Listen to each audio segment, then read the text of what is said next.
Hi there, this is LanguageHelp, and today we'll try to answer an IELTS cue card. We'll show you an effective method that you can use to answer any cue card. We will also discuss vocabulary, and finally we'll share an example answer with you. Be sure to subscribe to our channel to get all the free tips and lessons you need to score well on your IELTS. When you do the second task in the IELTS speaking test, you'll be given a piece of paper with a question written on it. This is what is called a cue card. You will also be given an empty paper, a pencil, and only 1 minute to structure and organize your answer. After the minute is over, you're supposed to speak on the topic for 2 minutes, and then you'll answer 1 or 2 follow-up questions. Not all questions will be familiar to you. You're not expected to tell the truth, so you may need to invent examples or experiences that you've never actually had. In today's example, the cue card question is to describe a photograph you have in your home. If you're anything like me, you definitely don't remember your first photo. Maybe not even your birthday photo at the age of 2. But what about your graduation photo? Or marriage photo? What about the photo of someone dear to you who passed away?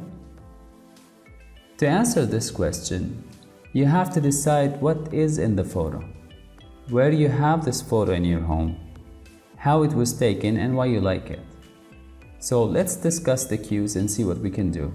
The first cue is what is in this photo. This can be a person, a thing, or a view of a landscape. On your paper, draw a box and note down the tense you'll be using to accomplish this specific task.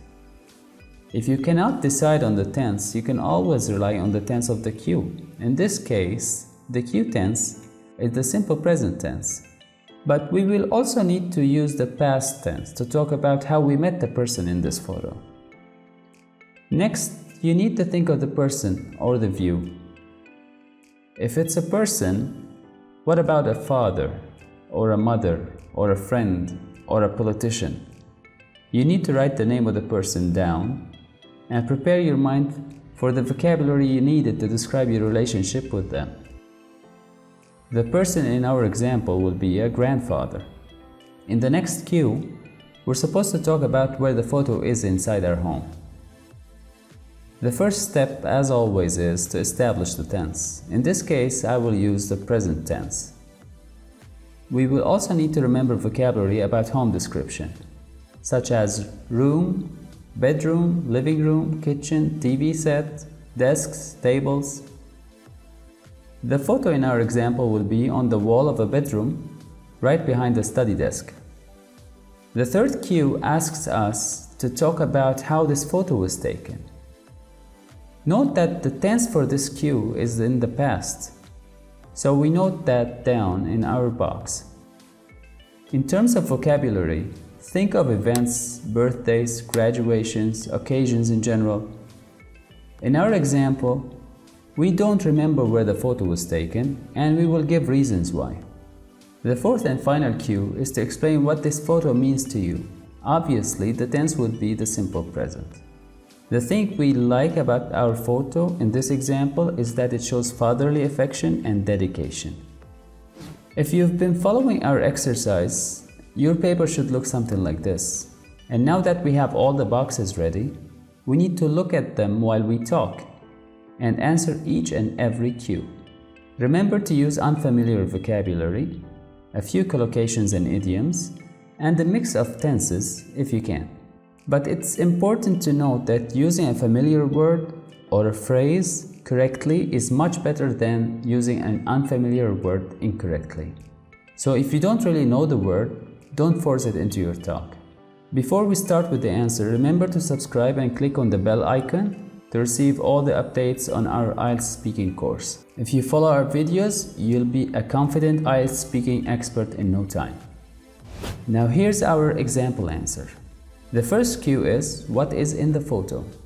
Our answer is, there's a small photo in my bedroom of me and my late grandfather. He passed away years ago when I was still a toddler. I remember him vaguely but fondly, and this photograph is the only link I still have with him. Late does not mean tardy. It's an adjective that actually means no longer alive, deceased, or departed. To remember is a verb that usually comes with certain adverbs, such as clearly, vividly, fondly, vaguely. These are important collocations to remember. A photo or a picture can be old, can be digital, can be black and white.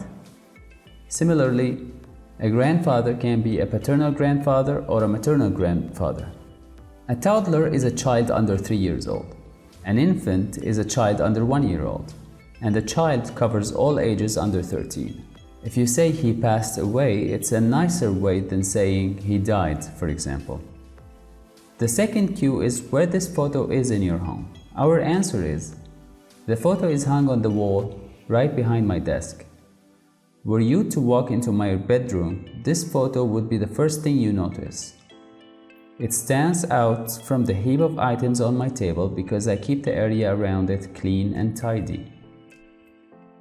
Note that hung is the past participle used with photos, while hanged is used with criminals. Right behind is an adverb that shows emphasis, so it means exactly or directly. The phrase "were you to walk into my room" is actually an advanced way of saying "if you were to walk into my room." It is used to express a hypothetical situation, or what is also known as the second if case. To stand out is to be very noticeable compared to other objects. Heap of items is a collection or a pile arranged in an untidy way. The next cue is how this picture was taken. Our answer is, I was too young to remember when and why this photo was taken, but I imagine it was one of those occasions when the family got together to celebrate birthdays and whatnot. I imagine means I believe something is probably true. Whatnot is an informal expression that means etc. I can also say birthdays and what have you. I can also say birthdays and the like. The next cue is explain what this photo means to you. Our answer is, there are a few other photos with my grandfather in them, but this photo is very important to me since it's the only link I still have with him. I hold this photo dear to my heart and I think it shows parental affection and dedication. When you hold something dear or close or near to your heart, then this thing is very personally and emotionally important to you. This is a useful idiom that fits many contexts. So there you have it. Do you like our answer? Do you have suggestions to make it better? Do you want to post your own answer and share it with us? Let us know what you think in the comments. Subscribe and smash the bell icon and get ready for the next cue card.